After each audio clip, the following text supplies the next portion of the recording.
Welcome to Binge Dater, episode 1. A brand new show for men who like to chase women, have sex, and spin plates. And to be clear, a binge dater is someone who dates women in bunches until he needs a break or has established a harem of regulars to satisfy his needs. It's a lifestyle choice for red pill men who have no desire to get married or be in an exclusive relationship of any kind. But don't be fooled. They do like and for the most part respect women. I'll explain more in a bit, but let me tell you why I created this show. It's not so much that I want to help men improve themselves, their dating life, or become red pill, but more that I want to share the knowledge and experience I've acquired over the many years I've been dating. Particularly in the last few years since I've tapped into females' true nature and understood the lies men have been fed about courtship, the one, and true love. Like Valentine's Day, it's all manufactured. So on to why I'm a binge dater, and I have 3 reasons. Number 1, I like the chase. I like the challenge and the thrill of going out and meeting women. It doesn't matter from where, at the mall, during the day on the street, at work, or at the bar, club. It really doesn't matter. I like the chase. I like approaching. I like striking up conversations, figuring out the best way to communicate with somebody, the different strategies and tactics. I like variety. The more you're out there, the more women you'll meet, the more options you'll have, and you'll see women with different body types, different personalities, different sexual capabilities. And you start learning what you really, really like, what you truly desire in a woman. For me personally, I like someone who's like 5'4" and under, who weighs, 110 pounds or less. I mean, to me, that's perfect since I like slim, fit, and healthy women. And the other thing, number 2, would be freedom. I'm not accountable to have or to ask permission from anyone to do what I want. I can live life how I please. When you're not in a relationship, you don't have to worry about someone else's needs or concerns. You live life how you like, and women just kind of enhance your life by being in it. But you control your destiny, and you're not accountable to anyone else. Number 3, less headaches. I don't have to deal with typical relationship drama or bullshit. No one is going to try to change me, expect me to attend family functions or try to move into my place. I mean, those are all no-nos if you're casually seeing someone. I could part ways with someone and they with me at any time if they're no longer making me happy, provide good company. So those are my 3 reasons why I'm a binge dater. And it's a term I've coined since I do like to date women in bunches.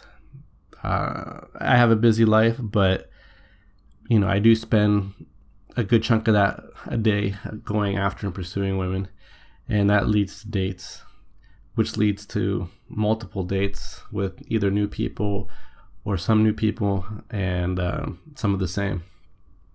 So you're constantly busy out there, and if you're lucky enough, you could actually have sex with different women on almost every day of the week.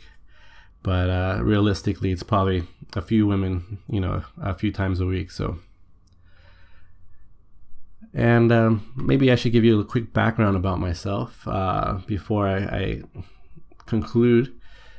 Some of my big influences in dating, probably, I'll just start from the beginning. So, when it came to the idea of pickup in general, it all started probably around 2000 with Mystery and his VH1 show, The Pickup Artist. I saw that. I was pretty intrigued. I ended up buying his book, Mystery Method. And, I learned a lot about social dynamics, seduction, attraction, comfort, kino, escalation, all those terms that kind of seem cringy now a little bit, but I mean, they are important to know. Then there's Paul Janka, a guy from New York who is in a day game and first night lays through drink dates. I mean, he opened my eyes that it's possible. It's possible to actually go on a first date and get laid. It's just a matter of having the right conditions, which is the whole drink date, which leads into my favorite guy, Tom Likas. This guy has probably made me the most red pill aware guy out there.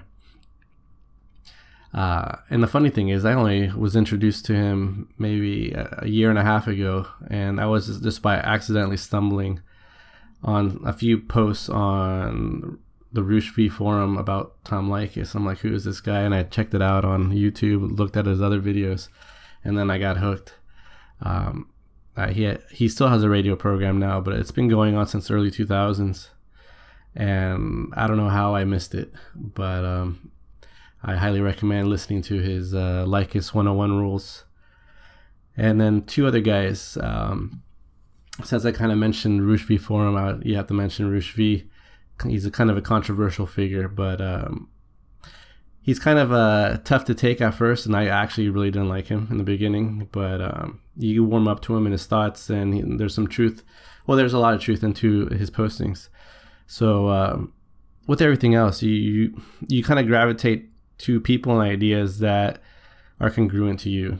And at that point, I wasn't very red pill, and so reading some of Roosh's stuff just seemed kind of abrasive. But now we share a lot of the same thoughts on women and women's nature and all that. Another person that's really good, and if you like day game and instruction, is Tom Torero.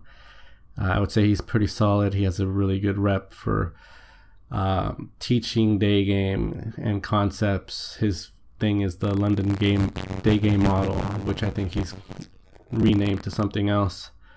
But I would actually say he's the guy who got me into traveling more. Within the last couple of years, he started doing a lot more videos of him traveling to different countries and doing pickup and talking to women on the streets of like Eastern Europe, and that really fascinated me. And I like the idea of not being tied down to your pool of women where you live, and actually going to another area just like you would for a job. You don't have to only look at your job pool where you live. You could, move to another state, move to another country for work if there's better work opportunities and better pay. So why not with dating? And that's basically what he's doing, or what he's suggesting is getting into kind of like the whole remote living, remote work, and going out and pursuing life and having fun, right? So if you could have income that's coming in, and this is Roosh's thing too, is if you have income coming in passively, great. If you could do work that you could do online from anywhere, awesome. And then just live.